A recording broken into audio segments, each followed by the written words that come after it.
दोस्तों आज के इस वीडियो में हम 10वीं क्लास की गणित की प्रश्नावली 1.1 को हल करेंगे। एक वीडियो हमने पहले बनाया था जिसमें संख्याओं की जानकारी ली थी और साथ में उदाहरण 1 से 4 तक हल किया था। अभी यहाँ प्रश्नावली 1.1 का पहला प्रश्न है। ये देखो प्रश्न क्या लिखा हुआ है कि निम्नलिखित संख्याओं को अभाज्य गुणनखंडों के गुणनफल के रूप में व्यक्त करो। यानी हमें क्या करना है, इन जो पांचों प्रश्नों का अभाज्य गुणनखंड निकालना है और वो आंसर बताना है। तो पहला प्रश्न है 140। अगर इसका हमें अभाज्य गुणनखंड करना है तो हमें ध्यान रखना है इनमें अभाज्य संख्या का ही भाग देना है। अब मैं थोड़ा सा आपको अभाज्य संख्या के बारे में बता दूं। अभाज्य संख्या सबसे छोटी 2 आती है, 2 के बाद में 3, फिर 5, फिर 7, फिर 11, फिर 13, फिर 17, फिर 19, फिर 23, फिर 29, फिर 31, ऐसे करते करते अनंत तक ये संख्या बहुत सारी पड़ी है। अभाज्य संख्या की खास बात ये होती है कि इनमें एक तो 1 का भाग जाता है और स्वयं का जाता है, इसके अलावा कोई दूसरी संख्या का भाग नहीं जाता। तो हमें क्या करना है, अभाज्य गुणनखंड करने हैं तो इन अभाज्य संख्या का ही भाग देना है। जैसे यहाँ 140 में सबसे पहले 2 का भाग देंगे, तो 2 का भाग देंगे तो 70 बार जाएगा, 70 में फिर 2 का देंगे तो 35 बार जाएगा। अब यहाँ 35 में देखो 2 का नहीं जा रहा, 3 का भी नहीं जा रहा, 5 का भाग जा रहा है, तो 5 का भाग देंगे 7 बार जाएगा, 7 में फिर 7 का देंगे तो 1 आएगा। तो यहाँ जो हमारा 140 है इसके अभाज्य गुणनखंड आ गए 2 गुणा 2, 5 गुणा 7। आप इसको ऐसे भी लिख सकते हो, 2 2 बार आ रहा है तो 2 की घात 2 गुणा 5 गुणा 7। तो ये हमारा पहला प्रश्न हल हो गया। इसके बाद में प्रश्न नंबर दूसरे में 156 दे रखा है, तो यहाँ मैं 156 लिख रहा हूँ, इसके अभाज्य गुणनखंड करूंगा। 156 में देखो सबसे पहले 2 का भाग देंगे, तो 2 का भाग देंगे 15 में तो गया 7 बार, फिर 16 और 78 आ गया। 78 में फिर 2 का देंगे तो 39 बार जाएगा। अब 39 में देखो 2 का भाग नहीं जाएगा, 3 का जाएगा, तो यहाँ मैं 3 का भाग दे रहा हूँ तो 13 बार जाएगा और 13 में 13 का देंगे तो 1 आएगा। यानी जो 156 है इसके अभाज्य गुणनखंड आ गए 2 गुणा 2, 3 गुणा 13। आप इसको ऐसे लिख सकते हो, 2 2 बार आ रहा तो 2 की घात 2 गुणा 3 गुणा 13। तो ये हमारा प्रश्न नंबर दूसरा भी हल हो गया। इसी प्रकार प्रश्न नंबर तीसरा हल करेंगे। प्रश्न नंबर तीसरे में 3825 लिखा हुआ है। 3825 का अगर अभाज्य गुणनखंड करेंगे तो देखो सबसे पहले 2 का भाग देंगे, लेकिन 2 का तो इसमें नहीं जा रहा है। 2 का भाग कब जाता है, इकाई अंक 0, 2, 4, 6 या 8, अगर इनमें से आए तो ही 2 का भाग जाता है। तो 2 का तो नहीं जा रहा है, 3 का भाग देने की कोशिश करेंगे। 3 का कैसे पता चलेगा कि भाग जाएगा या नहीं जाएगा, तो अंकों का जोड़ करना पड़ेगा। अब यहाँ अंकों का जोड़ करेंगे, 3 और 8 को जोड़ेंगे 11, 11 में 2 जोड़ेंगे 13 और 13 में 5 जोड़ेंगे तो 18, 18 में भाग जाता है 3 का, तो इस पूरी संख्या में 3 का भाग जाएगा। यहाँ मैं 3 का भाग दे रहा हूँ, 3 में गया 1 बार, 8 में गया 2 बार, फिर 22 बन गया 7 बार चला गया, और 15 में गया 5 बार, 1275 आ गया। अब वापस 3 का भाग देने की कोशिश करेंगे, देखिए जा रहा कि नहीं, अंकों का जोड़ करेंगे, 1 और 2 3, 3 में 7 जोड़ेंगे 10 हो गया, 10 में 5 जोड़ेंगे तो 15, तो 15 में 3 का भाग जाता है तो इस संख्या में भी 3 का जाएगा। यहाँ आ गया 4, 2 और फिर 5। अभी वापस और ट्राई करेंगे कि 3 का भाग जा रहा है या नहीं, तो अंकों का जोड़ करेंगे, 4 को 2 को जोड़ेंगे 6, 6 में 5 जोड़ेंगे तो 11 हो गया। अब 11 में 3 का भाग नहीं जाता तो इस संख्या में 3 का नहीं जाएगा। अब भाग जाएगा इसमें 5 का। 40 में गया 8 बार, 2 यहाँ से बच रहा है, और ये 25 में फिर 5 बार, 85 बार गया। 85 में फिर 5 का दे दो, 17 बार जाएगा, और फिर 17 में 17 का दोगे तो 1 आएगा। तो यहाँ 3825 के अभाज्य गुणनखंड आए हैं 3 गुणा 3, 5 गुणा 5 और 17। तो यहाँ इसको ऐसे लिख सकते हैं, 3 की घात 2 गुणा 5 की घात 2 गुणा 17। तो यहाँ हमने प्रश्न नंबर पहला, दूसरा और तीसरा हल कर लिया। अब इसके बाद में चौथा और पांचवा देखेंगे। क्वेश्चन नंबर चौथा है 5005। अगर हमें 5005 के अभाज्य गुणनखंड करने हैं तो इस तरह से 2 लाइनें खींचनी पड़ेगी। अब 5005 में देखो भाग देना है, शुरुआत करनी है 2 से। 2 का भाग इसमें नहीं जाएगा क्योंकि इकाई अंक 0, 2, 4, 6, 8 नहीं आ रहा है। 3 का भाग चेक करना, तो अंकों का जोड़ करेंगे, 5 से 5 जोड़ेंगे 10 हो रहा है, 10 में 3 का नहीं जाता तो इस संख्या में 3 का नहीं जाएगा। अब भाग देंगे हम 5 का, तो 5 का देंगे तो 1001 आ गया। अब यहाँ देखो 5 का भी अब नहीं जा रहा, तो 2 का हमने देख लिया नहीं जा रहा, 3 का नहीं जा रहा, 5 का भी अब नहीं जा रहा, तो अब नंबर किसका पड़ रहा है, 7 का। इसमें 7 का भाग दो, 7 का भाग देंगे, 10 में गया 1 बार, 2 3 यहाँ से बच गया 0, 30 में गया 4 बार और 2 बच गया, 2 के पास में 1 लगाया 21 में गया 3 बार, 143 आ गया। अब वापस इसमें 7 का भाग एक बार दोबारा देंगे, देखिए जा रहा है कि नहीं जा रहा, तो यहाँ इसमें भाग देंगे। 14 में तो गया 2 बार, 3 बच रहा है, तो इसका मतलब 7 का भाग इसमें नहीं जा रहा है। अब भाग देंगे हम 11 का भाग देंगे। 14 में देंगे 1 बार, बच गया 3 के पास 3 लगाएंगे 33 और 33 में गया 3 बार, यानी 11 का भाग दिया तो 13 बार गया। अब 13 अभाज्य संख्या आ गई तो इसका खुद का ही जाएगा, तो आंसर आ गया 1। तो यहाँ 5000 और 5 के अभाज्य गुणनखंड आए हैं 5 गुणा 7 गुणा 11 गुणा 13। तो यहाँ प्रश्न नंबर 4 हो गया। अब प्रश्न नंबर 5वां,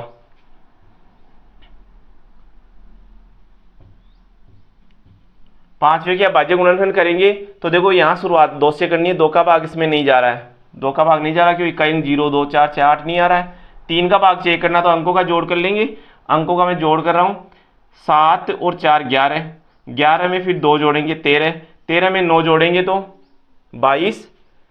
अब 22 में देखो 3 का नहीं जाता है तो इस पूरी संख्या में 3 का भाग नहीं जाएगा, तो 2 का नहीं जा रहा, 3 का नहीं जा रहा, 5 का भी नहीं जाएगा क्योंकि इक्का अंक 0 और 5 आए तो ही 5 का जाता है, तो यहाँ 5 का भी नहीं जा रहा है। 7 का चेक करेंगे, 7 का देखो नियम भी है, मैं यहाँ नियम बता रहा हूँ, अगर आपको समझ में आ रहा है तो ठीक है, नहीं तो आप भाग दे लो। 7 का भाग देखना है किसी भी संख्या में तो इकाई अंक का डबल करना है। इकाई अंक का डबल करोगे तो क्या बन गया, 9 का डबल किया 18 बन गया। अब इस 18 को बाकी अंकों वाली संख्या में से घटा लो, जो अंक बच रहे हैं ना इसमें से घटा लो। तो यहाँ डबल किया 18 आया था और 18 को यहाँ घटाएंगे तो ये देखो 12 में से 8 गया तो 4, ये 3 बन गया, 3 में से 1 गया तो 2 और यहाँ से आ गया 7, 724 आ गया। अभी भी नहीं समझ में आ रहा तो वापस वही काम कर लो, इकाई अंक का डबल कर लो, 4 का डबल करेंगे क्या आएगा 8 और बाकी अंकों में से 8 को घटा लो। 12 में से 8 घटाएंगे 4 और 6, जो लास्ट में संख्या आई है 64, हमें पता है कि 64 इसमें 7 का भाग नहीं जाता। जब 64 में 7 का भाग नहीं जाता तो इस संख्या में 7 का भाग नहीं जाएगा।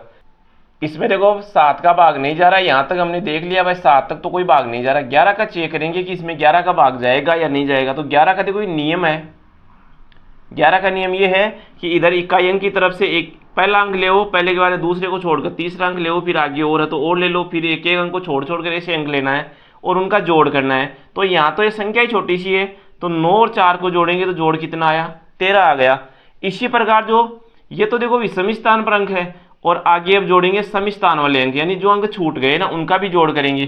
तो इधर ये 2 अंक छूटे थे, इनका जोड़ 9 आ रहा है, इनका जोड़ आया 13 और ऊपर वाले इधर इनका जोड़ आया 9। तो अब आपको क्या करना है, इन दोनों जोड़ में से अंतर करना है, एक जोड़ बड़ा आएगा एक छोटा आएगा, अंतर करना है। अंतर यहाँ कितना आ गया 4 आ गया।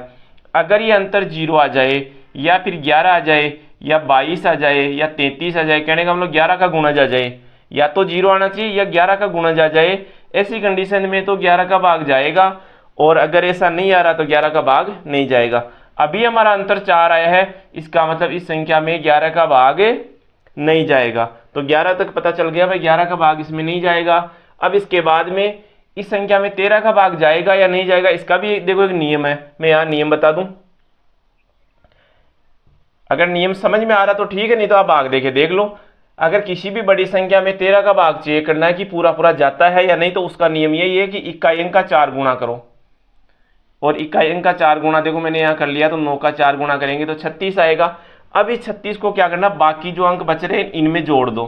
तो यहाँ मैं जोड़ रहा हूँ 2 और 6 8, 4 और 3 7 और ये 7, 778 आ गए।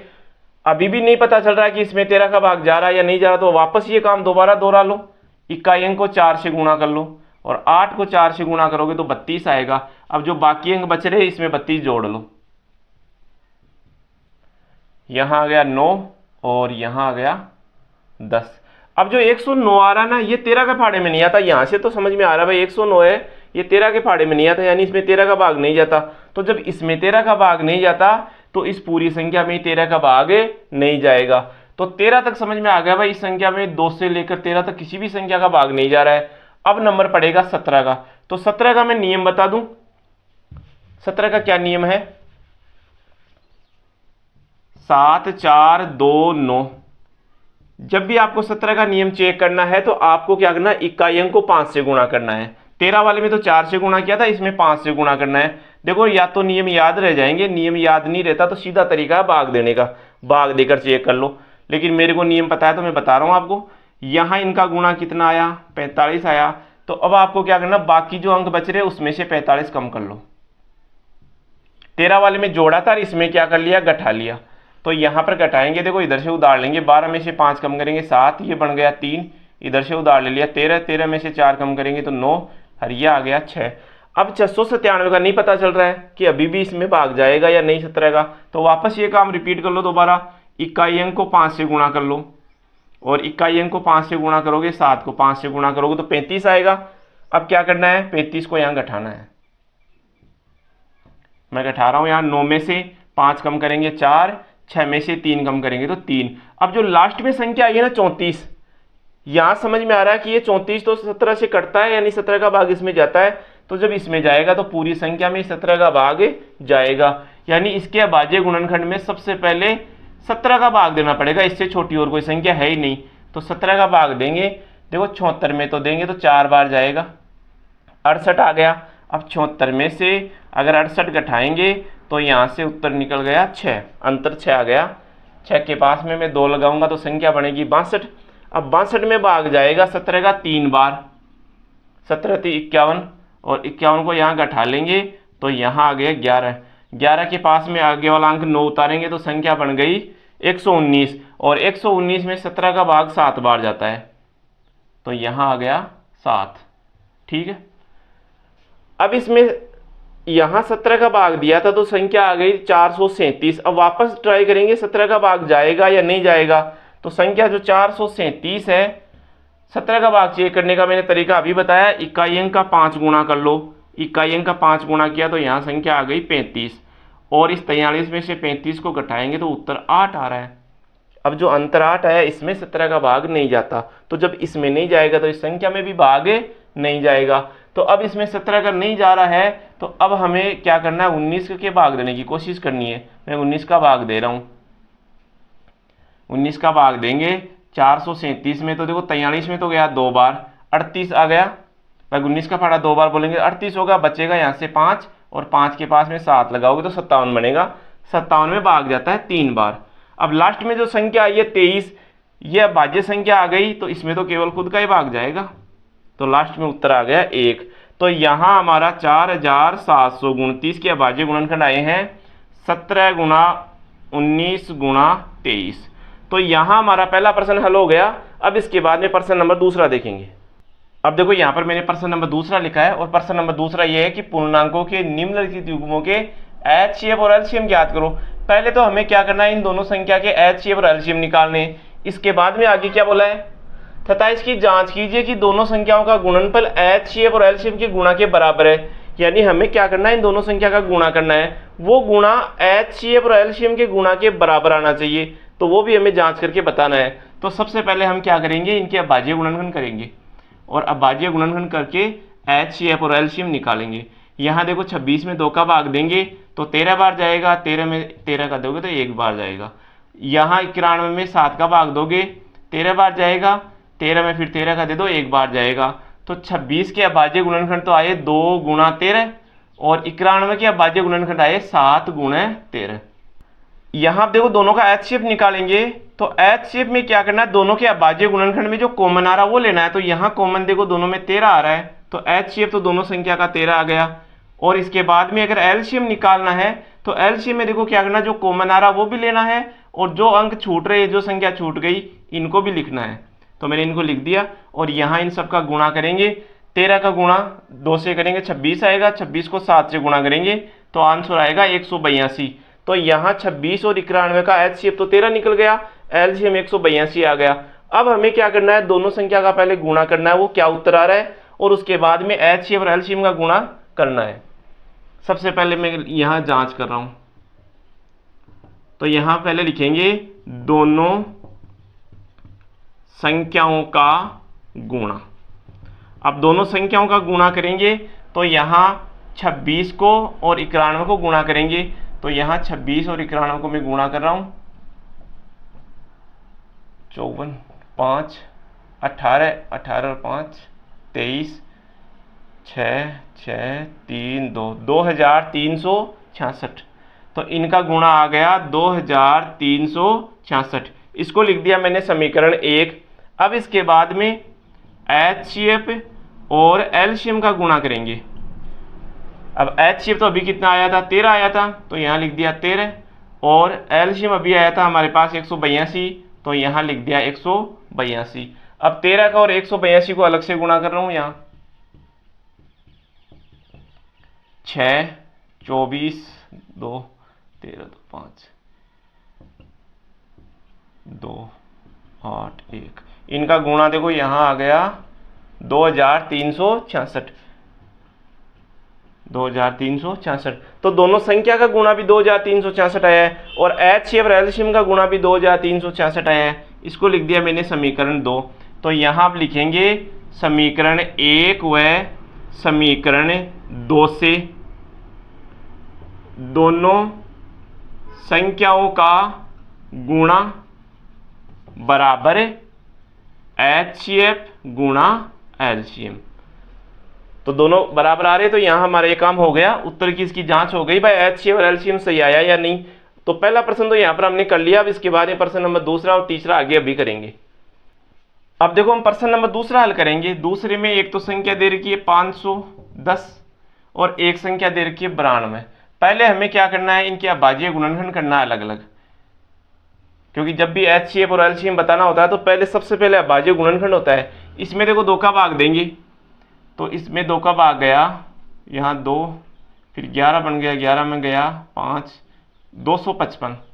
255 में अब देखो यहाँ पर 2 का तो जाएगा नहीं, 3 का भाग देंगे, जा रहा है या नहीं जा रहा, तो अंकों का जोड़ करके चेक कर लेंगे एक बार। 5 5 10, 10 और 2 12, 12 में 3 का भाग जाता है तो संख्या में जाएगा, तो यहाँ मैं 3 का भाग दे रहा हूँ। 25 में तो गया 8 बार, फिर 24 हो गया और 1 बच गया, 15 हो गया, 15 में गया 5 बार। 85 आ गई, 85 में 5 का भाग देंगे, 17 बार जाएगा, और 17 में 17 का देंगे तो 1 आएगा। तो यहाँ 510 के तो अभाज्य गुणनखंड आए हैं 2 गुणा 3 गुणा 5 गुणा 17। 92 के अभाज्य गुणनखंड करेंगे, इसमें 2 का भाग देंगे तो 46 बार गया, 46 में फिर 2 का भाग देंगे यहाँ, तो 23 बार जाएगा, और 23 में फिर खुद 23 का जाएगा, तो उत्तर आएगा 1। तो यहाँ 92 के सामने मैं लिखूंगा 2 गुणा 2 गुणा 23। अब हमें क्या करना है, दोनों संख्या का पहले HCF निकालना है। तो HCF में क्या करना होता है कि जो अभाज्य गुणनखंड उभयनिष्ठ आ जाए, दोनों में मिल जाए, वही लेना है। तो यहाँ उभयनिष्ठ मिल रहा है 2, और कोई सी संख्या नहीं मिल रही, तो HCF तो आ गया दोनों का 2। अब क्या निकालेंगे, एलसीएम। एलसीएम निकालेंगे तो जो उभयनिष्ठ आया वो भी ले लो, और साथ में जो बच गया वो भी लिख दो। तो यहाँ पर जो बच गया वो कौन कौन सी संख्या बची है, एक तो देखो ये 2 बच रहा है, 3, 5, 17 और 23, और इन सब का गुणा करके देखेंगे एलसीएम कितना आ रहा है। 2 को 2 से गुणा करेंगे 4 आएगा, 4 को 3 से करेंगे 12 आएगा, 12 को फिर 5 से गुणा करेंगे 60 आएगा। अब 60 को 17 से करेंगे,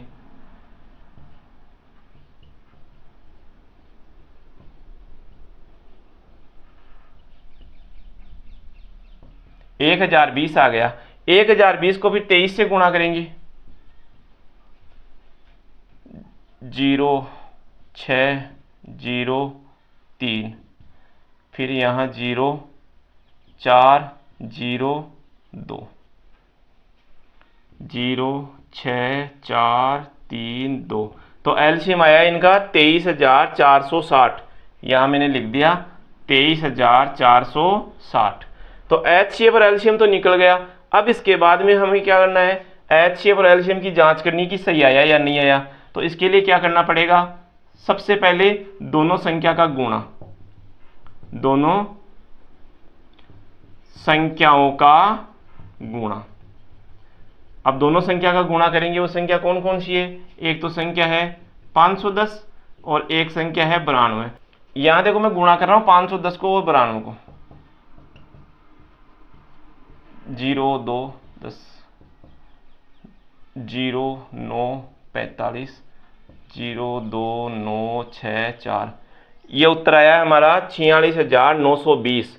तो तो यहाँ मैं लिख रहा हूँ इसका आंसर 46,920। दोनों संख्या का गुणा तो आया 46,920। अब करेंगे HCF और एलसीएम का गुणा। तो HCF कितना है 2, एलसीएम कितना है 23,460। इनका गुणा करेंगे 23,460 का गुणा करेंगे 2 से, 0 12 8 1 9 6 और 4। तो ये भी हमारा आंसर आ गया 46,920। तो यहाँ ये समीकरण 1 आ गया, ये समीकरण 2 आ गया। दोनों संख्या का गुणा किया, उसको समीकरण 1 डाल दिया। HCF और एलसीएम का गुणा किया, इसको समीकरण 2 लिख दिया। तो यहाँ हमें क्या मिला कि समीकरण 1 व समीकरण 2 से दोनों संख्याओं का गुणा बराबर HCF गुणा एलसीएम। तो यहां से ये सिद्ध हो गया कि हमारा HCF और एलसीएम एकदम सही है। अभी यहां देखो प्रश्न नंबर 3 है, ये लिख रहा हूं मैं यहाँ प्रश्न नंबर 3। इसमें एक तो संख्या दे रखी है 336 और एक संख्या दे रखी है 54। तो हमें क्या करना है, दोनों के अभाज्य गुणनखंड करनी है। 336 में देखो 2 का भाग देंगे तो 3 में तो गया 1 बार, फिर 1 बच गया, 13 बन गया, 13 में 6 बार 1 बच गया, 16 बन गया और 168 आ गया। वापस फिर 2 का भाग दे देंगे तो इस 16 में तो गया 8 बार और 8 में गया 4 बार, 84 आ गया। फिर 2 का भाग दे दिया तो यहाँ इसका 4 बन गया, इसका 2 बन गया। फिर 2 का भाग दे दिया तो 21 आ गया। 21 में 3 का देंगे 7 बार और 7 में 7 का देंगे तो 1 बार। तो यहाँ देखो 336 के तो अभाज्य गुणनखंड आए हैं 2, तो 1 2 3 4 बार आए हैं। आप इसको ऐसे भी लिख सकते हो 2 की घात 4, वो भी सही है। और फिर है 3 गुणा 7। अब 54 क्या करेंगे, 54 में देखो 2 का भाग देंगे तो 54 में 2 का भाग देंगे, 5 में तो दिया तो 2 बार, तो 14 ये 7 27 बार गया। 27 में अब देखो 3 का ही जाएगा 9 बार, 9 में फिर 3 का देंगे 3 आएगा और 3 में फिर 3 का देंगे तो 1 आएगा। तो यहाँ 54 के बराबर आ गया 2 गुणा 3 गुणा 3 गुणा 3। ये दोनों के अभाज्य गुणनखंड आ गए। अब हमें क्या करना है, दोनों संख्या का निकालना है HCF। HCF में क्या होता है कि जो संख्या कॉमन मिलती है वही लो। जैसे यहाँ से एक तो 2 मिल रहा है और एक 3 मिल रहा है, इसके अलावा और कोई सी संख्या नहीं मिल रही। दोनों का गुणा किया तो आंसर आ गया 6। तो दोनों का HCF तो आ गया 6। अब इसके बाद में निकालेंगे एलसीएम। एलसीएम निकालेंगे तो जो कॉमन आया था वो तो लेना है ही, इनका गुणा तो अभी 6 हो गया। इसके अलावा क्या क्या बच गया, देखो ये 2 3 बार बच गया, ये 3 2 बार बच गया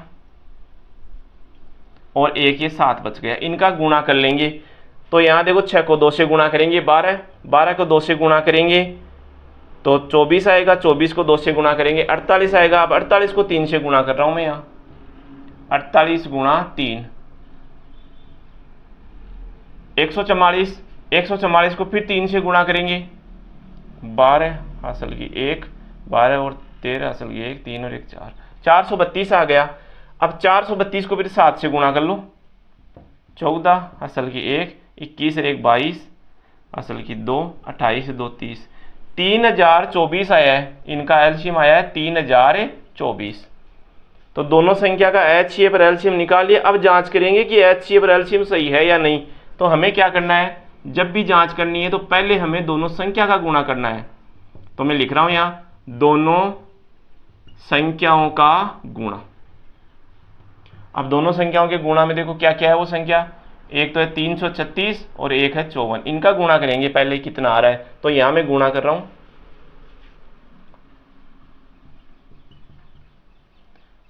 24 असल की 2, 12 और 2 14 असल की 1, 12 और 1 13, 30 असल की 3, 15 और 3 18 असल की 1, 15 और 1 16, 4 4 1 7 और 1 8 और 1। यहां से दोनों संख्या का गुणा आया है 18,144। ठीक है, अब हमें क्या करना है, HCF और एलसीएम का गुणा करना है। इसको तो देखो मैं लिखूंगा समीकरण 1, यहां करेंगे HCF गुणा एलसीएम। तो HCF तो क्या है 6 आया है, और LCM क्या आया था अभी 3024। तो 3024 को 6 से गुणा करेंगे,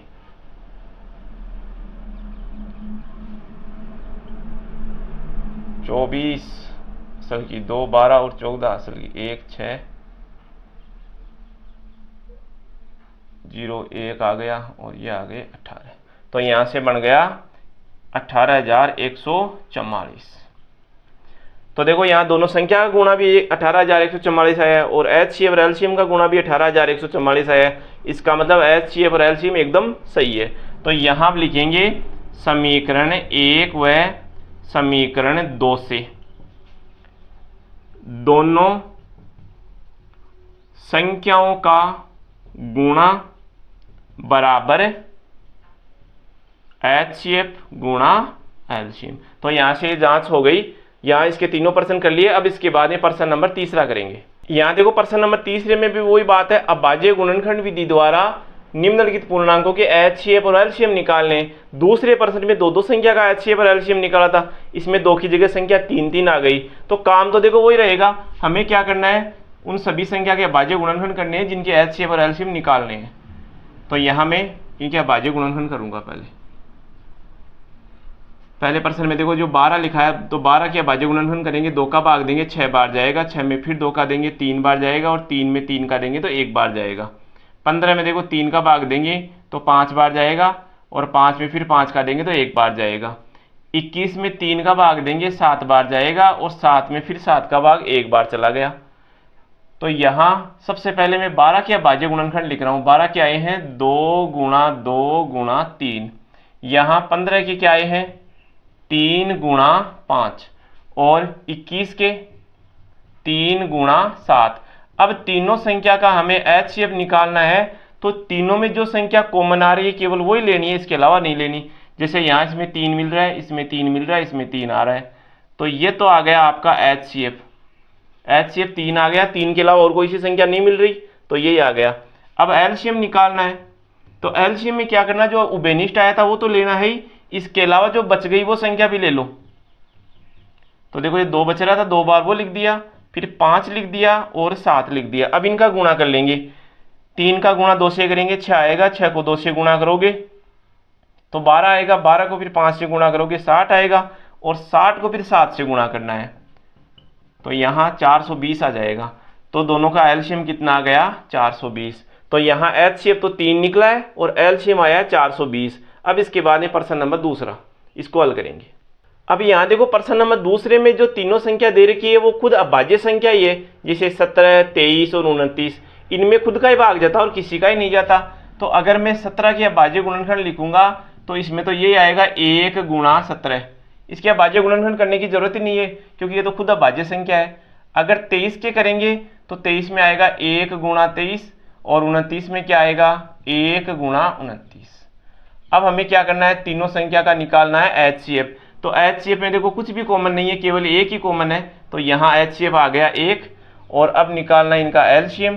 तो LCM में क्या करना है, 1 को लिखने की तो कोई जरूरत नहीं है, लिखना चाहो तो लिख दो, बाकी ये तीनों संख्या जो बच गई वो आ जाएगी। भाई यहाँ से HCF में देखो 1 आया था वो लिख दिया, तो वो LCM में भी आएगा। अब इसके बाद में तीनों संख्या लिख दो, 17 गुणा 23 गुणा 29, इनका गुणा करेंगे तो यहाँ इनका LCM आ गया 11,339। तो यहाँ HCF 1 आया है और LCM 11,339 आया है। तो यहाँ पर ये प्रश्न नंबर दूसरा भी हो गया। अब तीसरा प्रश्न देखेंगे। अब देखो प्रश्न नंबर तीसरे में एक तो है संख्या 8, तो 8 के अभाज्य गुणनखंड करनी है।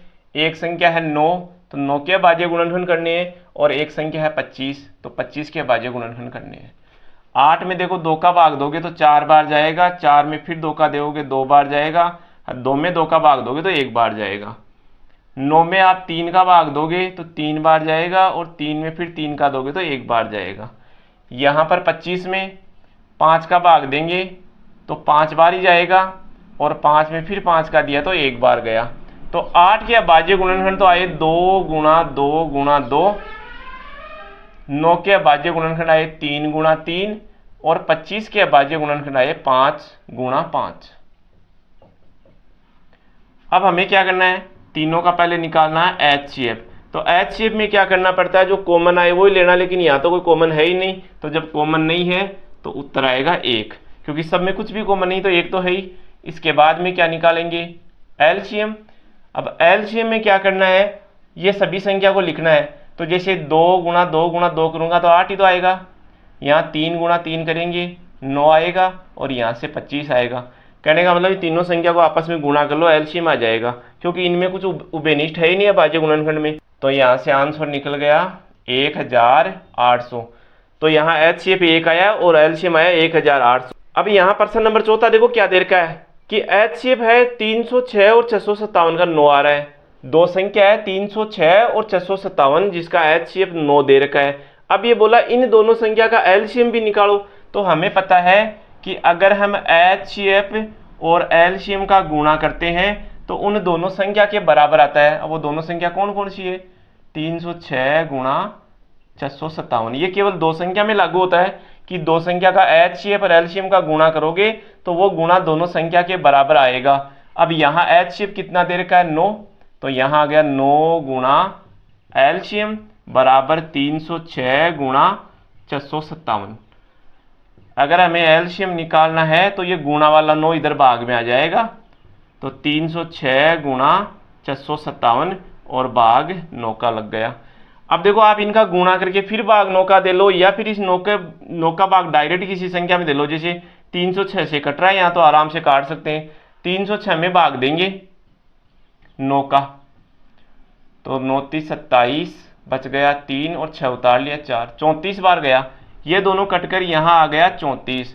तो अगर हमें LCM निकालना है तो 34 को और 657 को गुणा करना है। यहाँ से आंसर आया हमारा 12338। तो यहाँ इन दोनों संख्या का LCM निकला 12338। अब यहाँ देखो प्रश्न नंबर 5 क्या बोला कि जांच कीजिए कि क्या किसी प्राकृत संख्या n के लिए संख्या 6n अंक शून्य पर समाप्त हो सकती है। तो यहाँ हम लिखेंगे, पहले तो जो संख्या दे रखी है उसको लिखेंगे दी गई संख्या।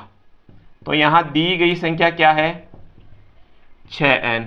अब इस 6 के अभाज्य गुणनखंड करेंगे तो 2 गुणा 3 आएगा और घात लग रही है n, ठीक है। अब यहाँ अगर हम n का मान 1 भरे, 2 भरे, 3 भरे, कोई सा भी मान भर लो क्योंकि n का मान प्राकृत संख्या है, तो ये कह रहा है फिर जो उत्तर आएगा वो संख्या 0 पर समाप्त होगी क्या। तो ये चेक करने के लिए देखो जो भी संख्या शून्य पर समाप्त होती है, जैसे कोई सी भी संख्या देख लो, मान लो 20 है तो 20 के अभाज्य गुणनखंड करो 2 गुणा 2 गुणा 5। मान लो मैंने 50 ले लिया तो 50 के अभाज्य गुणनखंड करेंगे 2 गुणा 5 गुणा 5। तो जो भी संख्या 0 पर समाप्त होती है उनकी पहचान है कि उनके अभाज्य गुणनखंड में एक तो 2 आता है और 2 के साथ में 5 भी आता है। 2 और 5 अगर आ जाए तो और चाहे संख्या कितनी कोई सी भी संख्या आए और चाहे नहीं आए वो संख्या हमेशा 0 पर समाप्त होगी। लेकिन यहाँ जब 6 के अभाज्य गुणनखंड किया तो क्या निकला, केवल 2 और 3 निकला, यहाँ 5 नहीं आया और 5 नहीं आया, तो ये संख्या कभी भी 0 पर समाप्त नहीं होगी। यदि किसी संख्या के अभाज्य गुणनखंड में 2 तथा 5 दोनों आते हैं या आ जाते हैं तो वह संख्या शून्य पर समाप्त होती है। लेकिन यहां पर गड़बड़ हो गई, यहां तो देखो 2 ही आ गया, 5 तो आया ही नहीं। तो यहां लिखेंगे परंतु 6n के अभाज्य गुणनखंड में, यहां 6 ही लिख दो कि यहां 6 के अभाज्य गुणनखंड में 5 नहीं आ रहा है, अतः n के किसी भी मान के लिए या किसी भी मान पर संख्या 6n शून्य पर समाप्त नहीं होगी। चाहे आप n की जगह कोई सी भी संख्या रख लो, n के मान रखने से क्या होगा, इसके अभाज्य गुणनखंड में तो 2 और 3 ही आ रहा, 5 आया ही नहीं, जबकि 2 के साथ में 5 का आना जरूरी था। तो ये संख्या कभी भी 0 पर समाप्त नहीं होगी। यहाँ देखो प्रश्न नंबर 6 में क्या बोला है, व्याख्या कीजिए कि 7 गुणे 11 गुणे 13 प्लस 13 और 7 गुणा 6 गुणा 5 गुणा 4 गुणा 3 गुणा 2 गुणा 1 प्लस 5 ये भाज्य संख्या क्यों है। भाई ये भाज्य संख्या है तो क्यों है, इनका कारण बताओ। तो पहले हम इस संख्या को हल करेंगे।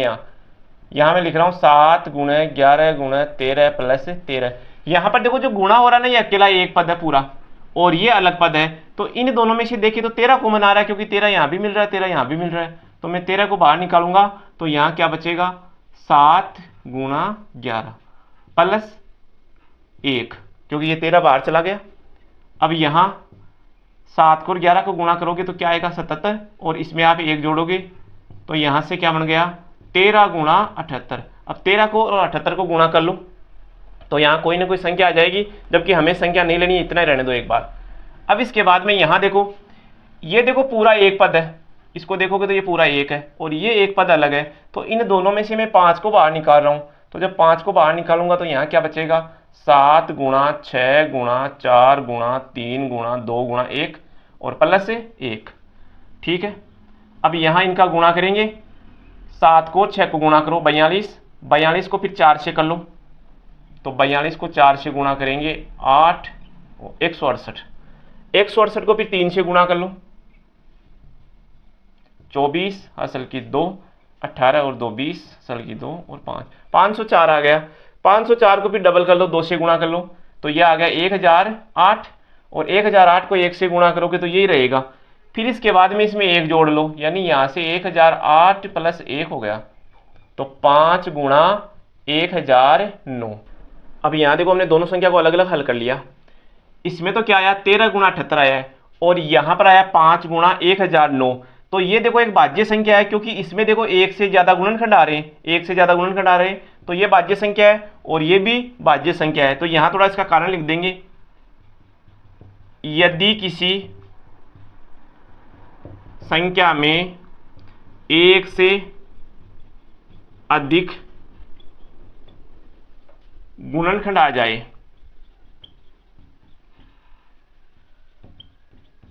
तो वह भाज्य संख्या होती है।